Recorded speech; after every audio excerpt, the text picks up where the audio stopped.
Hey, it's Coach Anderson from Mississippi Public Broadcasting Online, U.S. History from 1877 to present. Today we're going to pick up with lesson number 11, Modern Presidents, and we're going to look at the assessment items that come along with lesson number 11. And we're going to be looking at modern presidents. We're going to start with John F. Kennedy, Lyndon Johnson, Richard Nixon, then we will go with Gerald R. Ford, and then I think Ronald Reagan maybe. So we'll get a little Ronald Reagan and then a little George H.W. Bush. So we're going to look at these modern presidents and give you some ideas about some of the test items that reveal some of their economic and domestic accomplishments and some of their foreign policy accomplishments. And we'll start with looking once again at these presidents of the United States of America, and we're looking at standards number 9 and standards number 10. All right, we're going to look at some of the test items, and we're going to look at question number 20 is how did the passage of the Equal Pay Act of 1963, which amended the Fair Labor Standards Act of 1938, affect women? A, women gained more authority in the workplace because legislation required employers to promote women at the same pace as men. B, women achieving the right to pursue legal action to receive the same compensation as men for the same work gave women more economic power. C, women achieved economic parity with men because this legislation allowed employers to decrease men's salaries to be the same as women's salaries. D, women gained the right to pursue legal action to receive the same compensation men regardless of merit or seniority gave women more influence in the workplace. Well, I don't think anybody would vote for D. Women achieve economic parity with men because of this legislation allowed employers to decrease, and nobody's decreasing somebody's salary so somebody else can have more.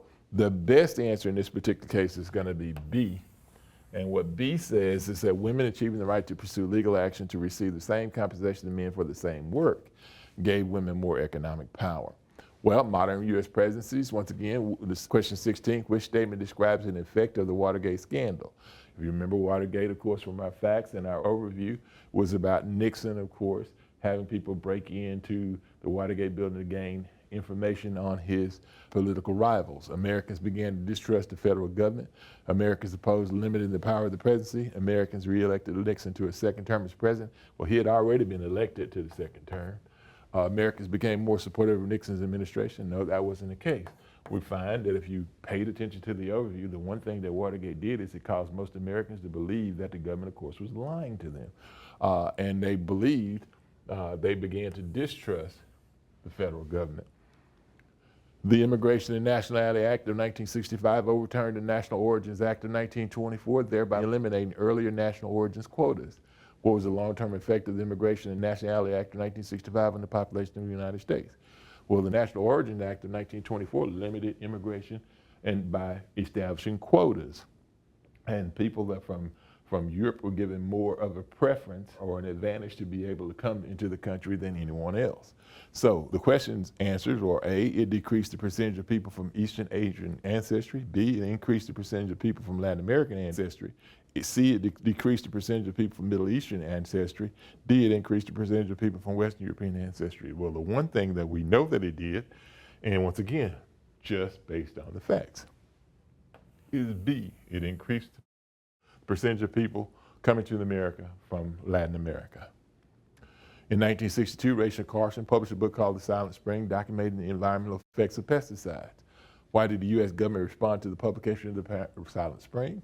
It was clear that environmental concerns would be eliminated as soon as wildlife returned to the area. It was clear that an environmental crisis existed, so regulations were needed to protect the environment. It was clear that environmental concerns would be best addressed by following the free market to self-regulate. D, it was clear that the environmental crisis was causing a decrease in corporate profitability, so regulations needed to be relaxed. And the best answer was B. We created the EPA, if you remember.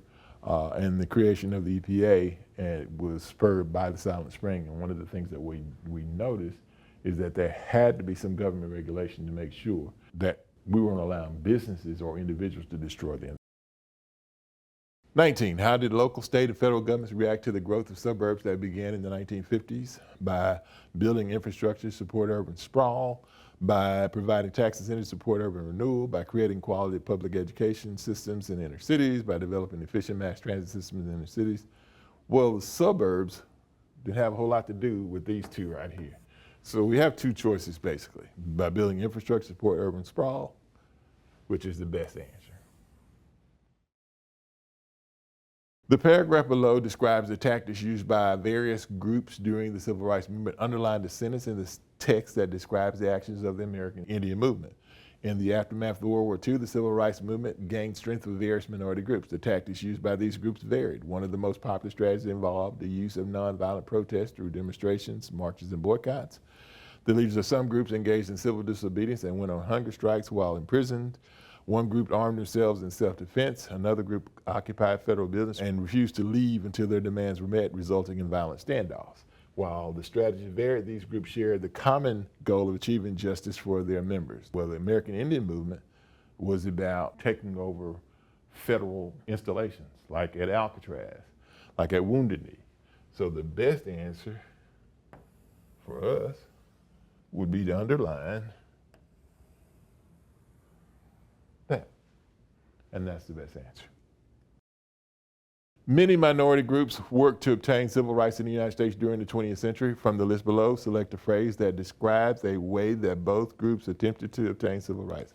African Americans, Americans with disabilities. So what do they both have in common to fight for civil rights? They sat at segregated lunch counters. Well, African Americans did that, but Americans with disabilities did not. Sought justice through the courts, possibly. Refused to move to the back of the bus. Nope. That's primarily African Americans. Obstructed the movement of unacceptable buses. That's ADA. The best answer, what both of them did, was sought justice through the courts. So sought justice through the courts is what would go there. And we'd have to write that out. The timeline lists events that occurred in the United States during the 1960s. Silent Spring, the effects of lead on gasoline, all these things have to do with oil and chemicals in the Ohio River. All these things had to do with improving the environment. So what was the effect of these events in the United States? The Kyoto Protocol was ratified, that's much, much later. The Forest Service was established, the Highway Beautification Act was passed. Best answer, the Environmental Protection Agency was created. This excerpt from President George H.W. Bush, January 29, 1991, State of the Union Address. For 2 centuries, America has served the world as an inspiring example of freedom and democracy. For generations, America has led the struggle to preserve and extend the blessings of liberty. And today, in a rapidly changing world, American leadership is indispensable. Americans know that leadership brings burdens and sacrifice. Based on the excerpt and your knowledge, why did the United States choose to enter the Persian Gulf War in 1991? To stop the spread of communism throughout the Middle East, to create humanitarian programs that would improve living conditions, to form alliances with European nations and increase the world's oil supply, to liberate a sovereign nation from a neighboring country's military aggression. Well, the war started, once again from your fact list, it started because Kuwait was invaded by Iraq. So the best answer would be D. Would be D. What effect did Reaganomics have on the U.S. economy during the 1980s? Once again, Reaganomics, we talked about it a little bit in the overview, but we expressly went through and put things in the fact list.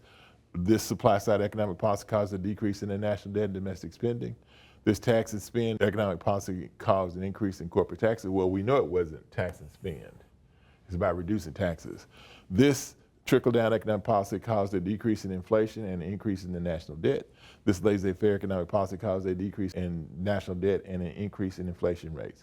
Well, what we know it did is that it was trickle-down. And that's what it did.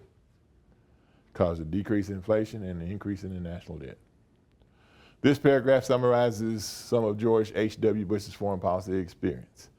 So it's about all what he did. He was the director of the CIA, and how did the U.S. involvement in the 1991 Persian Gulf reflect President Bush's foreign policy strength as described in the paragraph? He assembled an international coalition that led to the liberation of Iraq. He assembled an international coalition that led to the liberation of Kuwait. He decided to remain neutral and only supply Kuwait with weapons and training. He tried to prevent the other countries from attempting diplomacy. Well, it was about the liberation of Kuwait, and the best answer would be B. And once again, we can get that not even have to read that statement. We just have to know what our facts are. Which of the following statements best describes the role of the moral majority in the 1980s? The moral majority were led by various ministers and evangelists, and and it was about conservatism, conservative politics and conservative policy. The moral majority was a liberal. Nope, it wasn't liberal. We said it was conservative, so anything has liberal on it won't be there. It was a conservative Christian political organization that supported traditional family values and opposed abortion and equal rights amendment. The moral majority was primarily concerned with economic issues, advocating for higher taxes on the wealthy and corporate regulation. Nope, didn't do that. The moral majority was a secular organization that worked to support labor unions. Nope. The best answer would be B. And that's what it did. What was the outcome of the Regents of University of California versus Bakke? Once again, from the fact list. The court ruled that the use of racial quotas in university admissions was unconstitutional, but race could still be a factor. Nope. The court ruled that racial quotas in university admissions were constitutional, must be applied nationwide. Nope. The court determined that affirmative action programs in employment were unconstitutional. The court ruled that universities must admit all applicants regardless of academic qualification. Nope. What it did, it said that affirmative action could be reverse discrimination, and it shouldn't be allowed. How did the 3 Mile Island nuclear accident in 1979 affect public opinion in the United States? Once again, all you have to do is refer to your fact list, or just have some sense when you read it. We had an accident at 3 Mile Island, a nuclear accident. So what would be a person's reaction to that? It led to a significant decrease in concerns. So are you gonna be less concerned if they have a nuclear accident, or more concerned? Can't be that. It caused widespread fear. Okay, now we get into it. And significantly diminished public trust in nuclear energy, and leading to stricter regulations and halt in the construction. Well, I don't have to go any further. I wouldn't advise you do that, but I know just based on that, that's probably gonna be the best answer. It led to a national debate on the benefits. Nope. It had a best answer would be B. All right, which of the following best describes the economic policy known as Reaganomics? A focus on increasing government spending on social welfare programs to reduce economic inequality, a strategy that aimed to reduce taxes, particularly for wealthy and businesses with the goal of stimulating economic growth. Okay. Emphasis on raising taxes on corporations. Well, it's about reducing taxes, so it can't be raising taxes. The policy of nationalizing major industries. Nope. Best answer is B. All right. There were a lot of questions that dealt with, of course, 9 and 10, standards 9 and 10. And remember what we're telling you now, 10, 11, and 12 is where most of these test items are going to come from.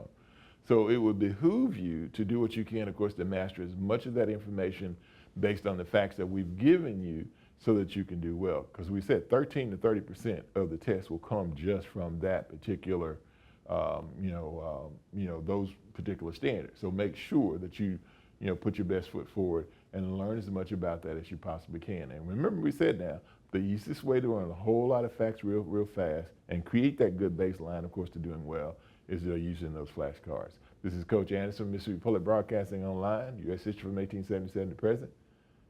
Got to study. And if you study, and if you do the things that we've asked you to do, you should be in good shape. And with that, we'll see you next time.